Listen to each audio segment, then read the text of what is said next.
रात का टाइम हुआ रहता है, 9 बजने वाला रहता है। सब हॉस्पिटल से डॉक्टर लोग चले गए थे, कुछ डॉक्टर रहते हैं, कुछ कंपाउंडर रहते हैं। तभी एक एक्सीडेंटल केस आता है। फिर वहाँ पे आने के बाद पता चलता है कि ये इन डॉक्टरों से नहीं हो पाएगा, बड़े डॉक्टरों को बुलाना पड़ेगा।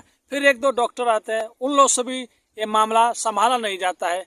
फिर फ़ोन करते हैं तो जो लेडीज एक रहती है, सबसे बड़ी डॉक्टर रहती है, उनको उस टाइम 10 बजने वाला रहता है। उस टाइम बुलाया जाता है कि इमरजेंसी है, आइए और ऑपरेशन करना है मैम। लेकिन जैसे ही वो हॉस्पिटल में आती हैं और उस मरीज को रूम में देखती हैं तो बहुत फूट फूट कर रोने लगती हैं, चिल्लाने लगती हैं।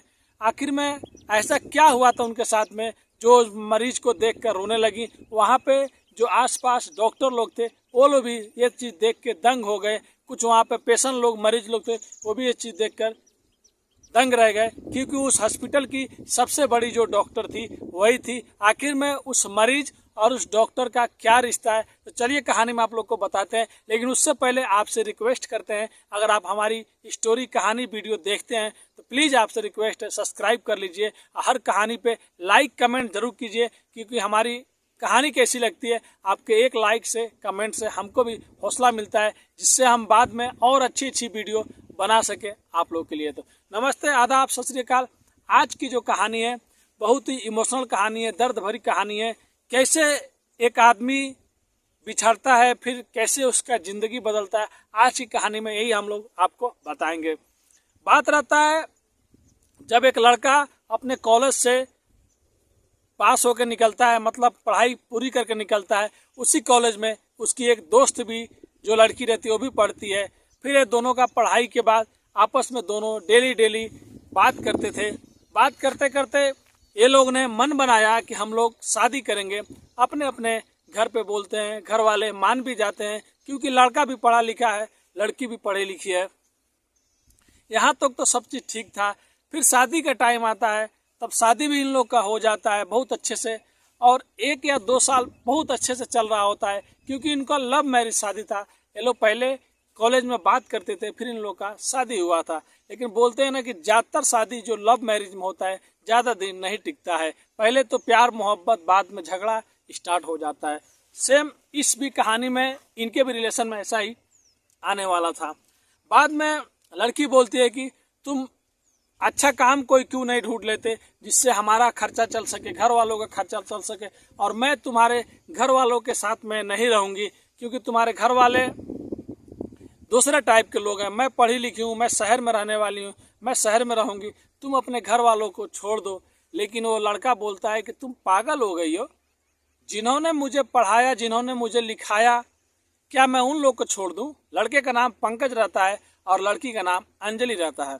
पंकज बोलता है कि तुम पागल हो गई हो, मेरे माँ बाप जो मेरे पिता हैं वो खेत में मजदूरी करके मेरे को इतना पढ़ाया, इस काबिल बनाया, नहीं तो अगर मैं पढ़ा नहीं होता तो तुम भी मेरे से शादी नहीं करती। शायद इसीलिए मैं अपने पिता का धन्यवाद करता हूँ और उनका हमेशा ही आभारी रहूँगा।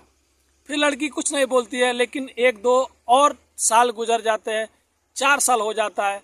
लेकिन लड़की बोलती है कि तुम, अभी भी मैं बोलती हूँ कि तुम छोड़ के अपने माता पिता को मेरे साथ में चलो। लेकिन लड़का बोलता है कि ऐसा कभी भी नहीं हो सकता है कि मैं अपने माता पिता को छोड़ दूँ। और जो माता पिता रहते थे बस अपने बेटे का मुंह देखते रहते थे। कुछ अंदर से ये लड़की जो बोलती थी वो लोग चुपचाप सुन लेते थे, लेकिन कभी किसी का जवाब नहीं देते थे। फिर बाद में ऐसा होता है कि कुछ दिनों जाने के बाद वो लड़की ज़्यादा झगड़ा करने लगती है। फिर पंकज बोलता है कि तुम ऐसा करो कि तुम अपने घर चले जाओ, मैं अपने घर पे रहूँगा, लेकिन मैं तुमको कभी लाने नहीं आऊँगा, मैं तुमसे कभी बात नहीं करूँगा, क्योंकि मैंने हमेशा तुम्हें प्यार किया है, तुम्हें घर की एक अच्छा और सब चीज़, सब लोगों ने तुम्हें अच्छे माना है, लेकिन तुमने कभी किसी को स्वीकार नहीं किया। इसी बात पर झगड़ा हो जाता है और लड़की इधर चली जाती है। लेकिन लड़की भी उस लड़के से बहुत प्यार करती थी, पंकज से। वो भी चली तो जाती है। उधर जाने के बाद जब अकेला फील करती है तो अपने माँ बाप से बोलती है कि मेरा एडमिशन करा दीजिए, मैं पढ़ूंगी और आगे जो भी काम करना रहेगा मैं करूंगी, अकेले बैठे बैठे मेरा दिल नहीं लगता। लेकिन वो लड़की उस लड़के से तलाक नहीं लेती है। इधर पंकज भी उसके गम में दारू शराब सब पीने लगता है। बेचारा अच्छा खड़ा खासा पढ़ा लिखा आदमी टेंशन में गांव में गिलावा माटी का मजदूरी का काम करने लगता है। ऐसे कर करके और 2 साल बीत जाते हैं और 2 साल बीतने के बाद पंकज का ऐसा हालत हो जाता है जैसे कि लगता है कि उसने कई दिनों से खाना नहीं खाया, कई दिनों से पानी नहीं पिया। और लड़की इधर भी अपने लाइफ में मस्त है, लड़की भी अच्छा जॉब कर रही है, किसी को कुछ नहीं मालूम इन दोनों में कभी बात होता है कि नहीं होता है। पंकज कभी दोबारा ज़िंदगी में इसको फ़ोन नहीं किया। लड़की भी इधर थी कि पंकज लाने आएगा, मेरे साथ में रहेगा तो मैं पंकज को इधर शहर में रख लूँगी, लेकिन उसके माँ बाप के पास उसको नहीं जाने दूँगी। लेकिन पंकज भी अपने माँ बाप का बहुत रिस्पेक्ट करता था। वो सोच लिया था दिल में कि चाहे जो भी चीज़ हो जाए, मैं अपने फैमिली को छोड़ के अपने बीवी के पास कभी भी नहीं जाऊंगा। ऐसे करते करते और साल बीत गए और एक दिन पंकज जब जा रहा होता है तो उस दिन वो लड़की रास्ते में मिलती है। पंकज रहता है फटे पुराने कपड़ों में और साइकिल से जा रहा होता है, लेकिन जब ये लड़की कार से उतरती है, उसको देखती है तो ये भी देखती रह जाती है, लेकिन अंदर से नर्वस हो जाती है और ये बाद में अपने को भी फील करती है कि मेरा भी गलती था, मेरे को पंकज को ऐसे नहीं छोड़ना चाहिए। लेकिन पंकज दोबारा उसको वहाँ पे मुड़ के नहीं देखता है। नज़रें तो मिलती है लेकिन पंकज अपना काम के लिए चला जाता है। फिर ऐसे करते करते वो लड़की हमेशा सोचती थी कि एक बार पंकज फ़ोन करे, क्योंकि झगड़ा चाहे जितना भी हो चुका था, प्यार तो इन लोग में पहले से ही था। फिर बाद में होना क्या था, घर में अच्छा खासा सब चीज़ चल रहा था, मजदूरी पंकज करता था, ये लड़की भी इधर आराम से सब चीज़ कर रही थी। फिर लड़की के माँ बाप बोलते हैं कि कब तक तुम उसके सहारे, उसके इंतज़ार में बैठी रहोगी? तुमने लव मैरिज किया, मैंने मना नहीं किया, तुम्हारी शादी कर दिया। तुम बोली पढ़ना है, पढ़ने के लिए भी मैं राजी हो गया, लेकिन अब मैं एक चीज़ बोलता हूँ कि तुम उसको तलाक दे दो और उससे छुटकारा पालो। मैं तुम्हारी कहीं और शादी कर दूंगा, क्योंकि अभी तुम अच्छा जॉब कर रही हो, अच्छा पैसे कमा रही हो। तुमसे शादी करने के लिए बहुत से लोग, बहुत से लड़के बेचैन हैं। लड़की रोज रोज सुन सुन के बोलती है कि ठीक है, आपको जो करना है, आपको जो अच्छा लगता है आप कीजिए। अंदर से लड़की मना नहीं कर पाती अपने घर वालों के, लेकिन प्यार अभी भी उस लड़के से करती है। फिर इधर होता क्या है, लड़की के जो पिता रहते हैं जल्दी जल्दी कोर्ट से कागज लाते हैं और अपने वकील से बात करते हैं और भेज देते हैं उस लड़के के घर पे कि मेरी बेटी, मतलब उसमें लिखा रहता है कि यही जो लड़की लिखा है, मतलब उसमें लिखा रहता है कि मैं तुम्हारे साथ में नहीं रहना चाहती हूँ, तुमसे कोई रिश्ता नहीं रखना चाहती हूँ और अब तुमसे मेरे को दूर होना है, तुम मुझे तलाक दे दो। जब लड़का ये सब चीज़ पढ़ता है, उसके घर वाले भी सुनते हैं, तो लड़का रोने लगता है और बोलता है कि इतने साल मैंने उसको छोड़ भी दिया, जो चाहती वो कर लिया, लेकिन अब बात इस नौबत पे आ गई, वो मेरे से दूर होना चाहती है, तलाक लेना चाहती है। फिर लड़का इसी गम में बाहर जाता है और दारू के अड्डे पे पहुंच जाता है और दारू पीना स्टार्ट कर देता है और इतना ज़्यादा दारू पीता है, इतना ज़्यादा दारू पीता है और उस दिन वो नाइट में घर भी नहीं जाता। सुबह वाले घर वाले आते हैं, उठा के उसको लेके जाते हैं। ऐसे दिन पे दिन उसका कंडीशन और बिगड़ जाता है। इधर लड़की के जो पिता रहते हैं, ये इस चीज़ में रहते हैं कि कब लड़का साइन करके भेजे या सब चीज़ क्लियर करे। फिर एक दिन ये होता है कि लड़की के पिता खुद वकील लेकर, 1-2 आदमी लेकर लड़के के घर पे चले जाते हैं और उस लड़के का बहुत बेइज्जती करते हैं, उसके घर वालों को भी बहुत बेइज्जती करते हैं। लेकिन लड़की को इधर नहीं मालूम कि मैंने ये चीज़ अपने पिता से बोला था कि आपको जो अच्छा लगे कीजिए। इसको ये भी नहीं मालूम कि मेरे पिता ने ऑलरेडी तलाक का पेपर भेज दिया है या अपने आदमियों के साथ में मेरे पति के घर पे जाके उन लोगों को डराया, धमकाया। इधर लड़का ये सब चीज़ सुनता है, देखता है और अंदर से टूट जाता है कि यार अगर मैं उस लड़की से शादी नहीं किया रहता तो कम से कम ये चीज़ नौबत नहीं आती कि हम पूरे समाज में, पूरे गांव वाले के सामने कोई दूसरा आदमी आके हम लोग का बेइज्जती करता। फिर लड़का उसी दिन उठता है और 2 दिन तक घर नहीं आता है, खाए पीने बिना रोड पर सोया रहता है। उसके बाद अपना साइकिल से जा रहा होता है, तभी एक पीछे से कार आती है और बेचारे को टक्कर मार देती है।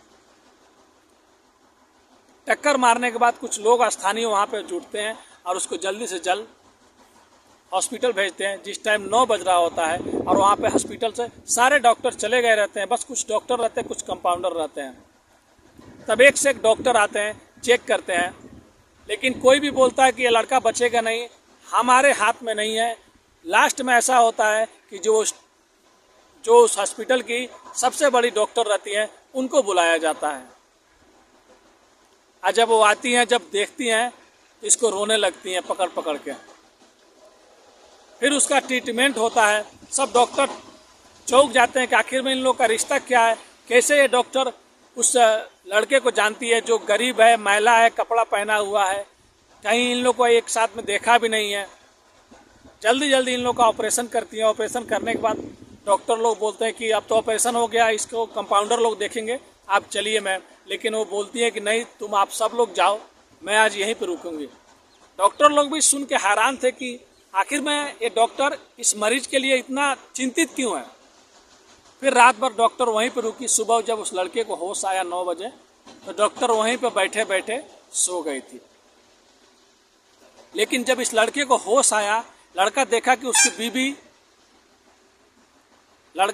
उसकी बीवी सामने बैठी हुई है और सो गई है, तो लड़का कुछ नहीं बोलता है, बस आंख में आंसू आ जाता है। वो यही सोचता है कि शायद मेरे को चोट लगा, मेरा एक्सीडेंट हुआ, तो मेरी बीवी को मालूम हुआ कि मैं बचूंगा नहीं, मैं इस दुनिया में नहीं रहूँगा, तो शायद मेरे को देखने के लिए आई है। उसको ये भी नहीं मालूम कि उसकी बीवी कौन है, क्या राज है उसका। फिर वहाँ पे कुछ कंपाउंडर लोग आते हैं। फिर उसका बीवी का नींद भी खुल जाता है। बोले तो वो डॉक्टर कोई और नहीं, इसी का बीवी रहती है। लेकिन इसको भी नहीं मालूम रहता है कि मेरी बीवी इस हॉस्पिटल की सबसे बड़ी डॉक्टर है। कुछ कंपाउंडर लोग आते हैं, जब डॉक्टर को बोलते हैं कि मैम सुबह हो गया, आप चलिए, फिर भी बोलती है कि नहीं जाना है। फिर अपने पति से पूछती है कि आप कैसे हैं। फिर वो बोलता है मैं सही हूँ, सब चीज़ ठीक है। फिर वो बोलती है कि इतना दारू क्यों आप पीते हैं, अभी भी सुबह हो गया फिर भी स्मेल आ रहा है। लेकिन वहाँ पे सब लोग सोच में पड़ गए थे कि आखिर में ये सब डॉक्टर क्यों पूछ रही है। फिर वो लड़का कुछ नहीं बताता है।